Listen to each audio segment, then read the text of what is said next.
Hi, welcome to Queens Talking Reality. I'm Farron, this is Elisa. Please like, comment, subscribe to our YouTube channel. Today we'll be recapping, talking the tea, the gossip, the drama, everything about Housewives of Potomac. We're about to go live. Watch us now. Watch us now.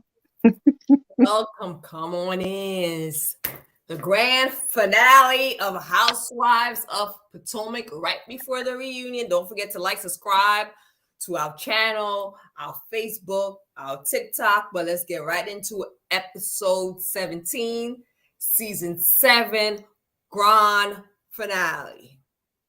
Finally. So it started out with Ashley to her son that looks a lot like Michael. No shade. We do look like Michael. That, oh, Dee, the house you were painting in is your house now. And I just want to like, cat. Exactly. So she bought a house with her soon-to-be supposedly ex-husband. First of all, that scene, they should have cut that out. I don't want to see her. I thought about you. I was like, are they serious? Like, I thought she was going to meet somebody there. I'm like, are we really doing a mother and son by themselves? And first of all, he's like less than a toddler. What is a toddler? 3 years old? I don't know. I don't know how old he's. Maybe 3, 2. Okay, well, he's less than a toddler. So I don't know. He's he don't got nothing to say to us. Like, I don't want to see that. So I could have did without that scene. He didn't look like he wanted to be there with Ashley either. Like, no. I said, why? So they should have just made Ashley maybe have her mother there or just FaceTime mother. That was pointless. She did mention that the house is $13,000 a month, the mortgage, and that she basically could not afford that on her own. And I'm like, with Michael for all this money, why did they not buy the house? Why do they have a mortgage? I just kind of didn't understand. He supposedly had all this money. Why you have a mortgage? Well, I don't think anybody buys the house straight out, though. I think everybody got mortgages. Everybody, even the rich. I guess I was just surprised that she threw that high number out there, but she can't afford it by herself. Of course she can't. That's why, see, I be knowing my spidey senses are always on point. Okay. I've been saying she does not know how to survive on her own. So she has to keep latching on to the money train. She can't detach herself right now. And right now is not the time. She married him for the money. She needs to stick it out for life until she can fly on her own. Then, she's going to be latched on. And Ashley doesn't have another form of income. She's doing TikTok. She doesn't have another. What else does Ashley have but Potomac? She's never had anything. But and that's why she has to stick it out. And it's from the reunion, it seems like this whole prenup was not in her best interest. So we'll find out more. So Karen's called Mia. This next scene is Karen calling Mia, and Mia basically letting her know what was said about her. That she's slept around with this bartender guy, and Karen basically asked Mia if she defended her. What I did like though was Mia was honest. Was like no, and apologized for it. So she was honest, and Karen did feel a type of way because Mia didn't defend her. Now, when I saw that scene, it was one or the other. I have friends I would defend, but if I don't really know how you get down, I don't know if I would defend you. Like Mia, but what about to defend if somebody said that she was sucking D in the bathroom? If they saw you or they got am I supposed to be like, no, that's not true? Like I was there. Like what am I supposed to do if somebody said that? Like I guess you can say like that's not in her character. Like I just think it's like pointless when it comes to like Karen's not there. Like I don't know. I guess she shouldn't have been laughing. Maybe that's what it is. Like don't laugh and be a part of the whole I'm a prostitute thing. So I get that part. Well, I also feel like Mia do believe the story a little bit. I think Mia's kind of like, well, I heard that too. Like, I think Mia kind of believe what they are saying about Karen, but just don't want to go out and say, oh, I know. But anyway, Mia didn't defend her. And absolutely. She heard what she did. She said she heard the rumors too. Exactly. So if I heard the rumors and in the back of my mind, I'm probably like, they might be true. I'm not going to defend you. Let me tell you something. Even if it is you, I don't know what you doing on your own time. So I might want to hear the tea extraction. Like, I might want to be, like this what Farrah, like, I would probably defend you, but I want to see, like, I want to get the tea too, like, see what you're doing on the back end that I might not know about. And then if it sounds like crazy, outrageous, and it's out of character, then yeah, I'm gonna go 10 toes down. But if it's something like, okay, if there's something I'm on the fence about, I might have a listening ear just to see. Exactly. I won't defend someone, especially with allegations of cheating, unless I'm really close with them. I know. I'm not defending because I don't know. You know, people. Exactly. I'm listening. Sorry. So, and then if I need to defend, I will. Yeah. So Robin and her parents, at this point, I don't even want to see Robin. I'm not interested in seeing Robin on screen because we all know the situation before Robin. I like her house though. I do. Yeah, speaking of that, Robin came up. Yes. That Bravo hair caps, whatever she's selling, it's not from them caps. Exactly. And she got some nerve shitting on Bravo, and that's where her money's coming from. I would teach her a good lesson if I was Andy. Andy, get on the ball and drop the axe. Yeah, I don't think it has anything from reasonably shady.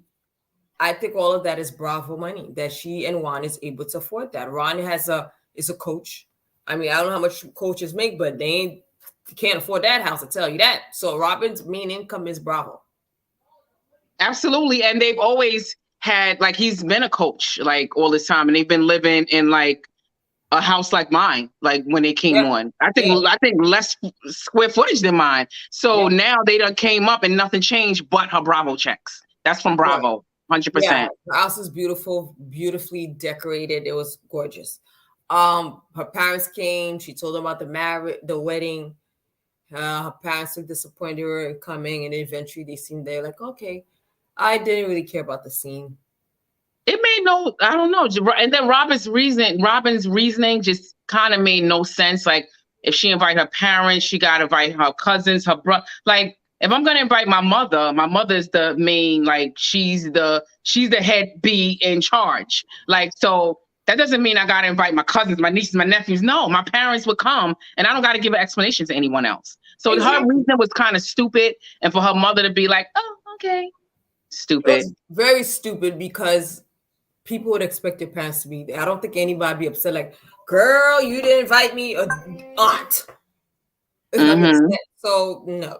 So I didn't really care about that scene either. So next scene was me and Gordy at a doctor's office, and basically the doctor just told me, you have a rash. Nothing worth us talking about. She ain't dying. She don't have cancer. She basically has a rash. And I don't. Why are they putting these things in? Why are they putting these in the scenes? Like, why? Well, they need to come up with something more interesting. If they need to fill it up with us knowing about Mia's rash, something. The season is just a total flop that we got to know about a rash at the doctor's office that we care nothing about. I mean, the season finale was. When you look at the season as a whole, it was okay. It was okay. I like them, excluding Robin, as character. And actually, I'm not a big fan. I like watching them on camera. I like Karen's little, remarks here and there. So, but it wasn't a great season. I must say, it wasn't a season worth with all these episodes. It wasn't. It was kind of like very messy, and there was no of course, we all like a little mess, but I kind of like, a balance. Like, to me, it was like a lot of like manufactured beef that kept dragging and dragging. Like, I just think like there could have been some like cohesiveness within the group and not like bullies and just unnecessary beefs. And I just blame like Robin for all of that. Karen too. I think Karen is hiding a lot of stuff too that's going on between her and Ray and trying to cover up things. I think they all hiding stuff. Giselle, we don't know nothing about her man and who she's seeing, who she's dating. I know it's her and her girls, but she seemed to be hiding a lot too. Her thing with the ovaries or whatever. I mean, her hysterectomy. We just learning about this when she's been dealing with it for years. Like, I just think there's a lot of things that could make more of this franchise, and it's not due to the characters. We need to shake things up, Andy. Even Wendy had nothing going on this season. So the only one I see now who actually is putting her story, her life on the big screen is Ashley. By letting us know what's going on in her divorce, her and Michael, blah, blah, blah, buying the I house. think Mia too. Mia? Yes. When it comes to her, what? I think when it comes to the bestie and the, you know, her friendship with her, them sleeping together, possibly her like openness of what she does, but Mia didn't really have something worth talking about. What made Mia's storyline was the friend. Yeah, but we could have. That is a part of her life. She brought the friend on, and what I think the problem is that the producers should have delved more into that, and we could have made something. So I do think they're partially to blame too. Like they could have made more of that situation to kind of get the Jacqueline more activated, so we can kind of delve in more as to what is the real issue. It was kind of like skirted around. Like I just don't feel like they didn't grasp the issues well enough. We don't even know how it ended. I guess we'll get a lot of it from the reunion. Yeah, she's there, so that's good. So the next scene was Giselle and her daughters. I think that was a cute scene. It's always cute with her daughters. Yeah, like, oh, you like this? This is kids now. But they're older. They're not less than toddlers and infants. I don't want to hear screaming infants. Yeah, I agree. So it was cute when she was telling her daughters about her uterus. I like the fact that they made jokes about it and didn't cry or feel worried. You know, Grace, I think it was Grace, well, the older one mentioned, oh, what if you have cancer? They didn't seem too concerned to me, like, oh my God, Mom. But they made it lighthearted, and it was funny how Giselle's like, oh my God, these kids don't know nothing about it. Yeah. I'm thinking back now, when I was their age, I didn't know either. So it was kind of cute. Yeah.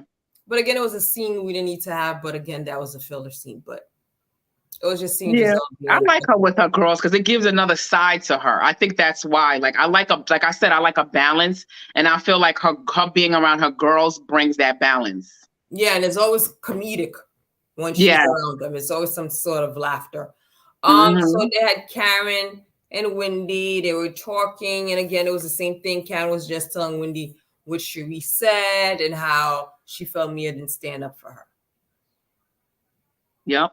Again, nothing worth talking about. I was like, okay, just telephone. I heard this. I'm telling you what I heard. And that's what I felt like with that scene. Nothing going on. Just black sheep, like getting together. The black sheep of the franchise. Yeah. So then there was Candace's video release party. It started out with Giselle coming in and saying hi to Chris, and he said hi.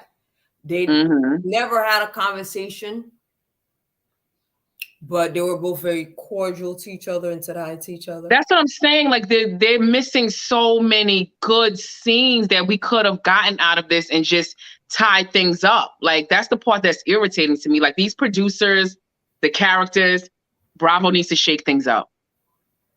Yeah. So then there was a part where Ashley told Wendy what Mia said about the whole fiasco in Mexico about showing her vagina. And Wendy basically told Mia she's the one that whispered in her ear that you want to eat my box. But something that surprised me was when Wendy said that Mia wanted a Godiva chocolate. If Mia said she wanted to touch it, that I would have thought about it. Yeah. So I was kind of surprised. I was like, oh, Dr. Wendy? Like, okay, she got another side that we don't know about. I figured Wendy would probably deny it or try to act like, oh, no, that didn't happen. But she kind of let us know she could have been interested in doing it. I think she's flattered by it, and I do think she's interested. I think she would definitely do a little whatever they do. Yeah. Obviously, if that's what you're saying, she didn't say, oh, no. So she seemed intrigued that maybe there was some sexual tension between them. Definitely. Mia's, well, with me, I don't know. Okay. So Candace gives a speech. And of course, here goes Candace crying. I'm like, does she really cry that much? Like, I've never seen anybody cry so much. They need to do like a reel of all of Candace's cries and just put them in one video because this is ridiculous.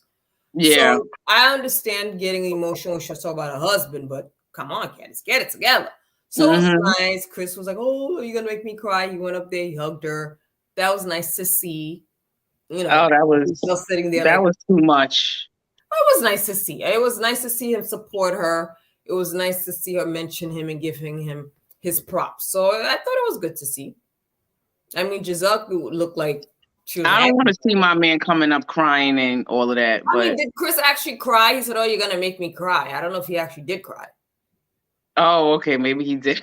I was, yeah, I Mm. didn't want to see that. Wasn't yeah, that scene. Maybe I need a little bit more of emotions. Yeah, I mean, it was okay. So Robin showed up late to the party, dressed like it was her bridal party, her Well, bridal they played shower party. Candace's song again. Didn't we see that already? They played the video.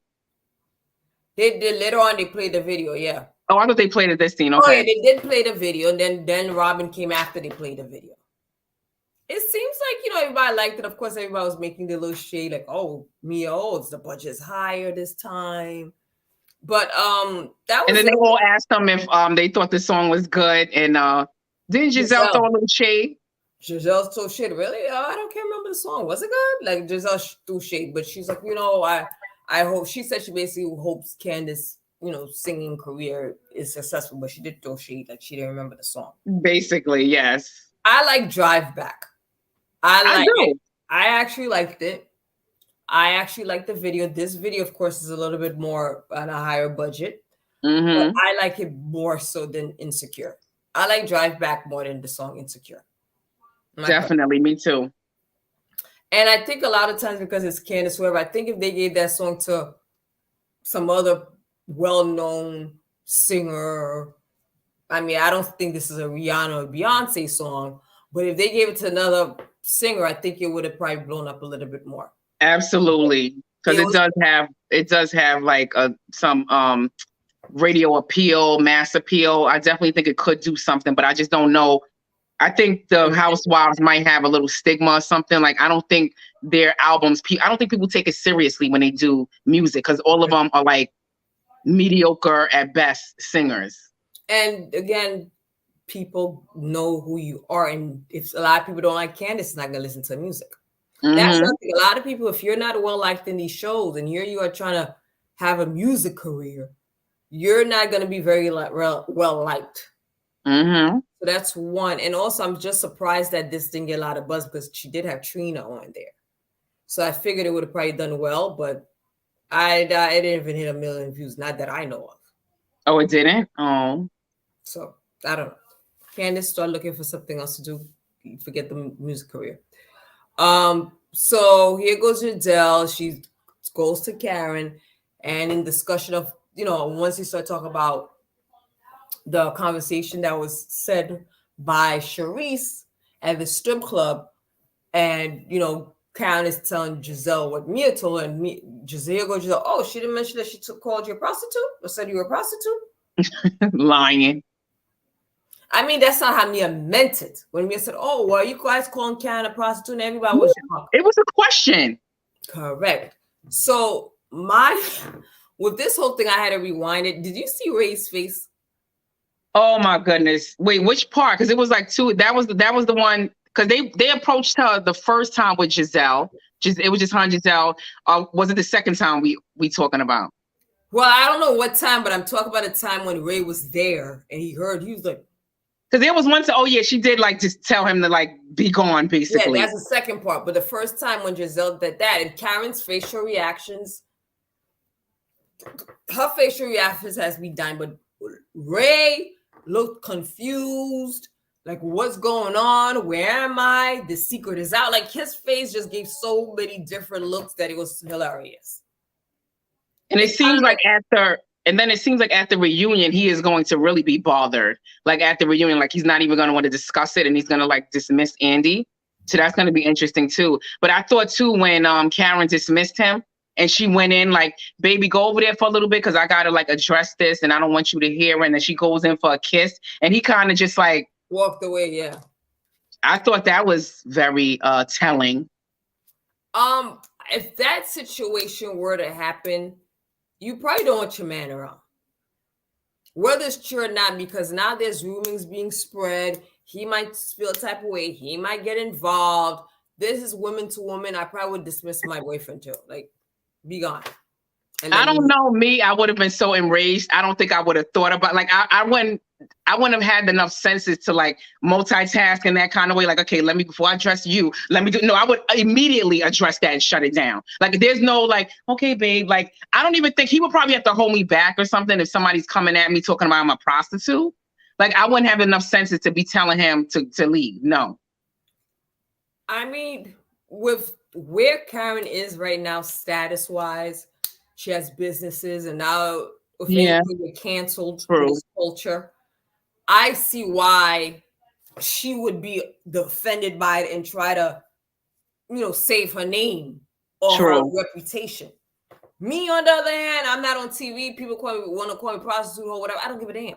I don't fight battles. If me and my husband is good, I don't care what anybody's saying on these streets. No. However, I don't give a damn. However, I this don't. platform, you will have to give a damn. Exactly. That's what I'm saying. I would have gave them a scene. There ain't no way I would have been like, okay, babe. But like you said, there are instances where you do need to keep your composure, because there are some times where I lose it and then I'm like, damn, I should have just stayed calm. And then there's those times where I'm calm and I'm like so proud of myself. So that probably is a time where I probably should remain calm like Karen. I like that Karen remains calm, because people that remain calm like that, you tend to. I mean, I believe some of the stuff they're saying. Now, has her being a prostitute, but I think she has slept or cheated or whatever her is doing. But Karen's calmness, there's certain, you've never been in a situation with somebody, you're arguing with them and they're so calm you wanted to knock them out, and then you end up looking stupid. Yes, exactly. That's what I'm saying. I wish that I could have that. Like, I want to channel that calmness. So Karen is not bothered by it. In her head, she's like, oh shit, they got me now. She knows she has a lot to lose. And she is the elder of the group. So I think in her way, she's like, look, I need to condone myself. She's the grande dame of Potomac. Etiquette. You remember season 1 is all about etiquette, proper etiquette. Mm-hmm. So I like the way she composes herself. Even though she knows they're probably telling the truth. Even though she didn't lose her composure of Charisse, I like the fact that she's very dismissive towards them. She don't, and then the thing is, if you don't give them that scene, it doesn't drag on. Yeah. That scene went and left. This is not gonna be on the blogs, most likely. Yeah. Maybe it was Ray's reaction. This is not gonna be a meme. This is not gonna be on the shade room.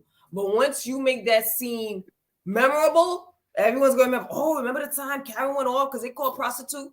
So you kind of have to pick your battles. This is not the scene I want to act out. The scene with Charisse was good because that time they wasn't calling her a hoe and stuff like that. So, I think you got to try to pick your battles when you have something to lose. Yeah. Businesses. So she got to really think about how she conducts herself.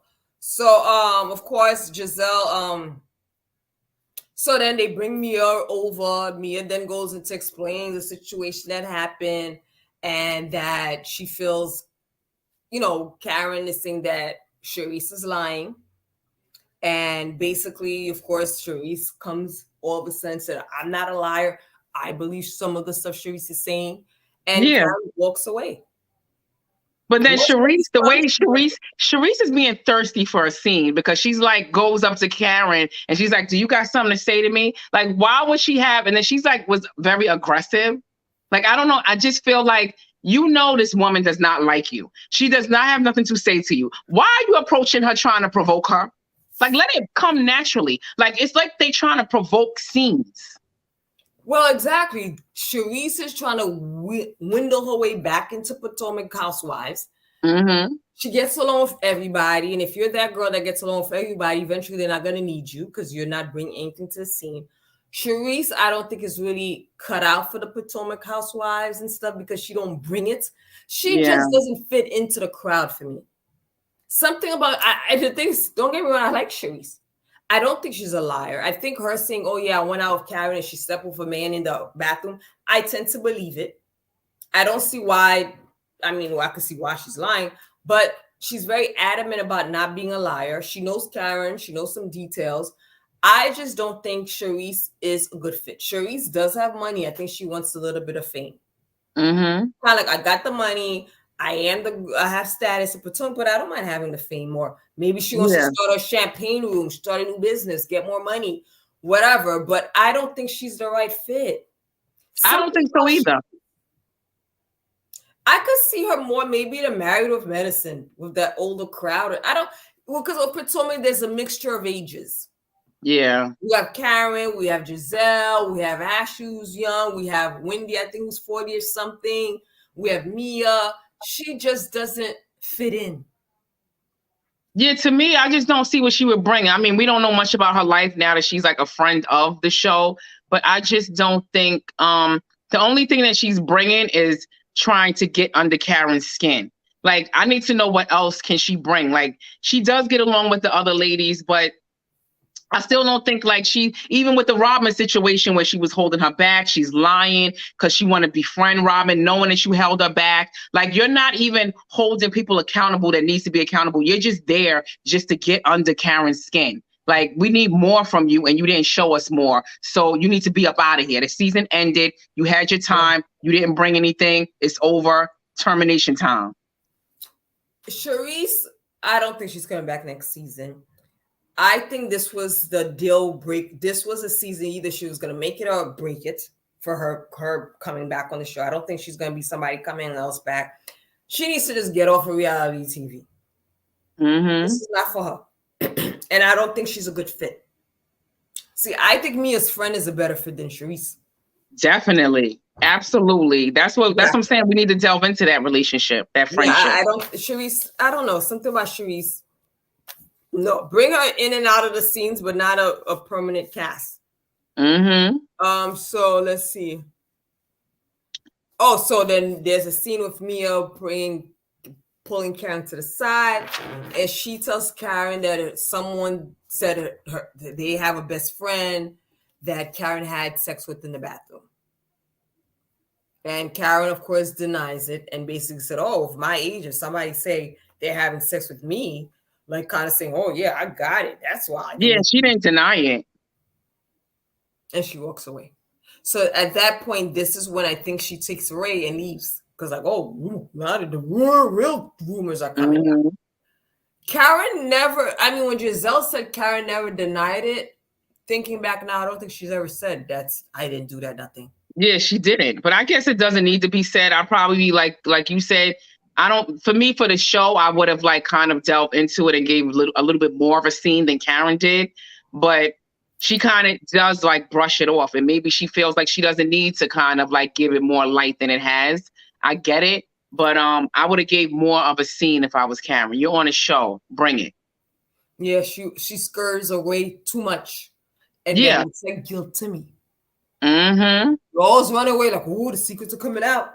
Ooh, hey, let's go. I don't want them to say anymore. So I always feel like, okay, if you're always running away, they got some things on you. Exactly. And you're here to like bring us the reality, delve more into it, give us a show that's a real show.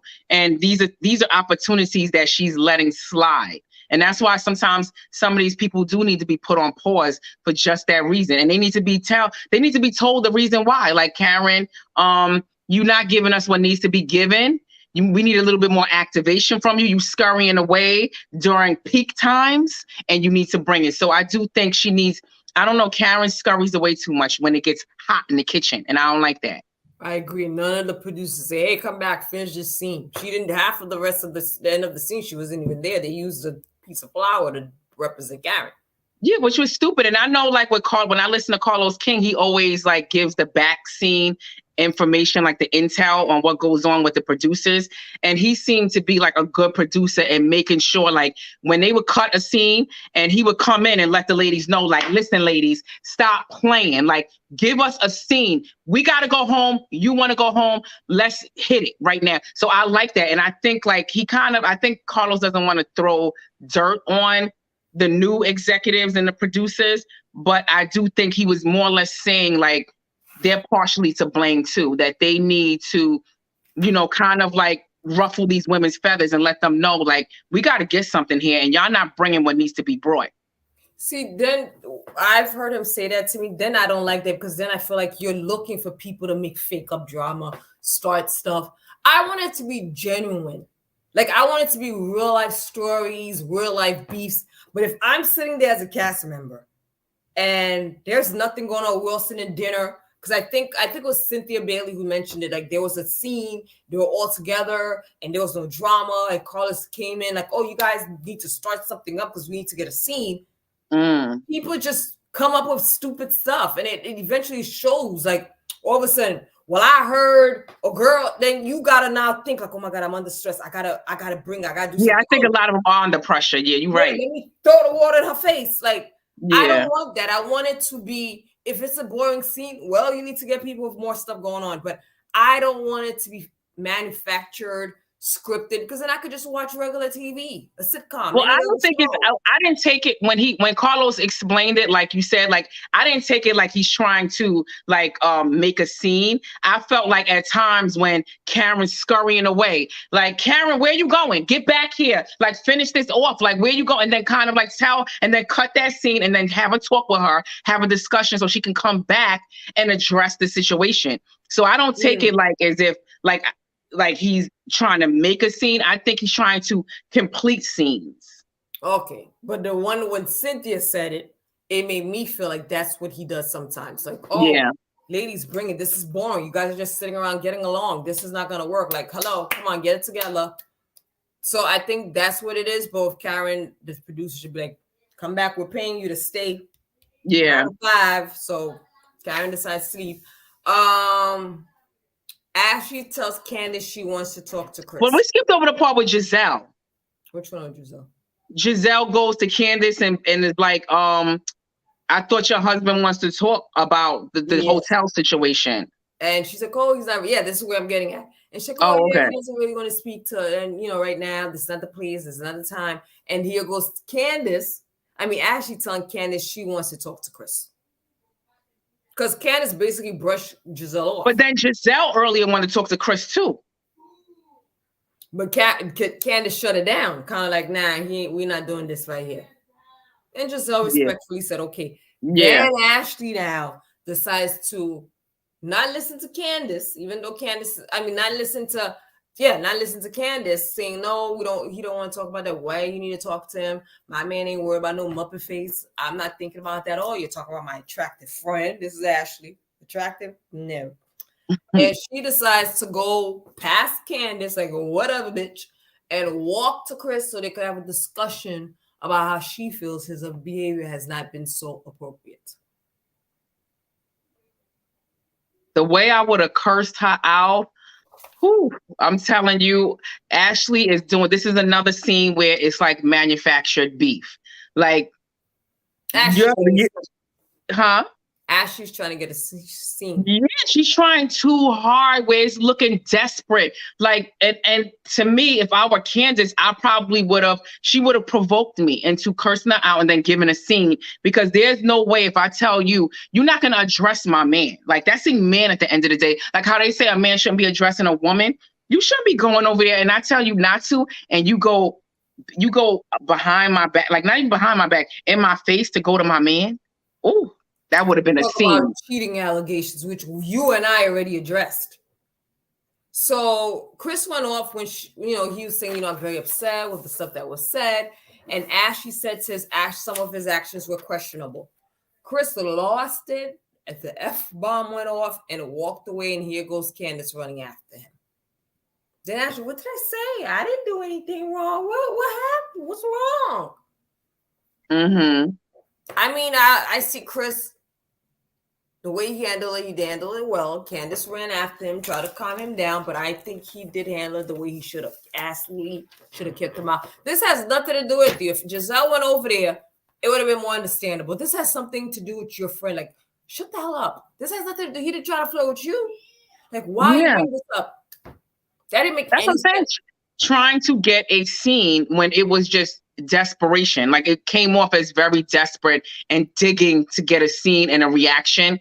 And she successfully did, but it wasn't even like natural. It was kind of like she tried so hard to like turn nothing into something. And it was terrible on Ashley's part.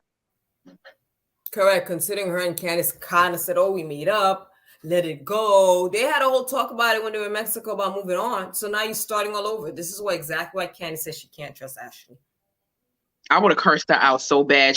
There's no way she would have made it over to my man. because the way he wouldn't have been addressed. You're not talking to my man. Like, that's out. I agree. Especially about something negative. Like, no, that's not going to happen. So that was basically the end. That's how the season ended. They kind of showed little stories about each of them, which was boring anyway. And the end was Robin's wedding, which she ended up having it in Maryland, not Jamaica, which I thought was stupid too. Because the pictures, before I saw the pictures, it looked like they were in Jamaica. So for some reason, she didn't have them in Jamaica. She had them in Maryland. Her mother was there. Her dad was there. It didn't look like Juan had any family there. And I have to say, it was a beautiful wedding. Robin It was beautiful. None of the dresses she had on was none of the dresses she picked. So that seemed look like it was a filler. Yeah. And I didn't even notice I if it was a dress or not. Dresses. She looked beautiful. The wedding was beautiful. I did. just thought for a wedding with just your parents, 2 people, your kids, that was too beautiful. Like, it was really nice for something that had no guests. You spent all that money for flowers, beautiful colors, and all that stuff just for that. You and Juan and your kid. Yeah, it looked really nice. Like, probably money was spent on it, but I just don't understand why. I just don't understand. Like you said, like, there's no one there. Juan doesn't even look like, I don't know. To me, he did look happy in some of the scenes. Like, he did. I was waiting for a smile, and I was like, oh, there we go. There we go. Like, so it was kind of like, finally, we got a smile out of Juan. When I saw it, I kept thinking, like, Lord, you got over him cheating, and you getting married. You marrying this man. That's what I thought about. But that's what makes her happy. Oh well, ain't me. She is so like, I don't know. Because she doesn't come off as insecure, but I just think she's trying so hard to make that relationship work. Like, she wants it to work so hard, I guess, because she's afraid. I guess when you're in a long relationship like that, like, I've never been in a long relationship that, like, I had since high school or before high school, and she's with him now into her 40s. So I just think she's like a lot of women that's just scared to, like, go out on her own, and she does not want to be with anyone else but him. And that is part of being insecure. Yeah, true. Maybe she feels like she's not going to find anyone else and she has to just settle. And there's not only, I think with her, it's not just that, it's also that, oh, he's a great dad. From what she said, he looks, and they did show scenes of them together working out. So finding that, dating a man, bring him in, your kid's life had to be adjusted with somebody else. I mean, I wouldn't marry the man. We would live together, and when the kids get grown or whatever, we separate our ways or whatever, I would not marry him. But again, as a mother raising boys, you have a great dad around. I think she looks at all that and that family time together. And she came from a 2-parent household, it seems like. Juan didn't really have his parents around, and maybe that's what she wanted for her kids. So I can't fully judge. I think he more so wants it for the kids. Like, I think her main reason is love. I don't think she's thinking about the kids. I think he's thinking about the kids. I think that's why he's really there and wants to give them that foundation. But I think with her, she's really in it for love. And of course, she has the family made already with him, and she wants that solid family. But I really believe that she's totally in love with him and does not want to be with anyone else. He wants to be with other people, and I think he's there for the kids. Well, when I think back about the whole cheating allegations, looking back at when they were showing Robin and Juan, and it was during COVID time. Because this is when she said this man allegedly was talking to this woman or whatever was going on with the woman. Robin was in a state of depression. She wasn't looking her best. She was laying in bed. Do we not forget how Robin was? No, but I think he was the reason why. I think that's why, because she said it. Did you watch That's what I want to get into too. Did you watch What Happens Live? Yes. And her show, she alluded to that was the reason why she was depressed. It was during COVID that he cheated on her. And to me, I took it as that's why she wouldn't get out of bed. And that was what Andy and everyone else's point was like, you did have a reason to bring it onto the show because you were depressed and you were acting like you didn't know why. Like, there was no reason as to why. But that was the reason why, because he was at the telly with the next chick. But again, this is where Robin's an idiot. Because if you're saying he didn't do anything and you believe him, why the hell were you so depressed? Why are you depressed if you say because he, like she said, he was being stupid. Like in her, what she believes, which I don't believe it, but I'm just saying the way she's has her mind thinking and she's believed this lie. She's saying like he was stupid for entertaining the conversation in the DMs, going to meet her, to pay for the hotel, and then he walked away. That's still something to be mad about. So where you're depressed and you believe him? He entertained another woman. He's on the internet. You want to be mad if your man is flirting with women on the internet, on social media? I would, but if you think he didn't do anything but just flirt, you're gonna be that depressed. Like if we think back of that season, she was very depressed, laying in bed. She didn't know what. She talked about. Well, I think it was an ongoing year, but I think like what she said. Listen, I don't believe it. I'm just going by what her thinking and how she's trying to mold this. She's saying that they worked through it. So it doesn't. She finds out. She had to find out. Okay, you're talking to women on social media, and you met at the hotel. So at that point, this is when he comes up with the excuse. He had to pull out something out of the hat. Like, oh, I just went to the hotel and I paid for it. She lost a wallet. Like, so I think it comes out in increments. And during those increments, she's trying to figure out what's the truth, what's the lie. They working through it. Then she kind of finally comes to the realization he was able to manipulate her thoughts, her beliefs. That takes time. The manipulation is a process. No, you're right. And they were filming around that time. But she never mentioned that he was cheating. Allegedly. Exactly. And did you see the Watch What Happens Live? What did you think about her? Do you think that Andy really grilled her and what her, her reasoning was? Were you convinced? Very uncomfortable. She looked like she didn't really know how to answer some of the questions and thought very hard on how she's going to answer them. They sounded a lot like what she said in her podcast. So it's kind of like she kind of rehearsed what she was going to say. And I don't think he ain't grilled her long. I think he should have just had a one-on-one with her. I don't think he was tough enough on her. I don't think so either. I don't think he was. He kind of like left it alone unless he plans on firing her ass. That's what I was going to say. Like, I hope like maybe the end result, because sometimes like it's kind of like you're not going to go too hard on them because you know what's in store and you're just going to lower the boom on them later. So I'm taking it as that. But I do think he should have made more. He should have got more out of her. I know how Andy is with grilling people, and I just think he didn't do a good job. Like, she was able to skate around it with excuses that didn't even make sense. He's telling her, like, why didn't you come onto the show? You had a whole season. He should have said something about, like, how dare you go make money and then you release the information on another platform instead of this platform? Like, why would you do it there? Like, and not during the season and even during COVID. She was saying there was no reason to bring it up, but it was a reason. You was depressed during COVID, and that was the reason why. So he let her get away with these excuses that she kept. Like, it was almost like he asked a question, she answered it, it didn't make sense, and then he left it alone. No, it didn't make sense, and we're going to dig deeper. Yeah, I had first thought about bringing Robin back, but at this point, fire her. Because bring her back next season is pointless because she's not going to answer any of the ladies' questions.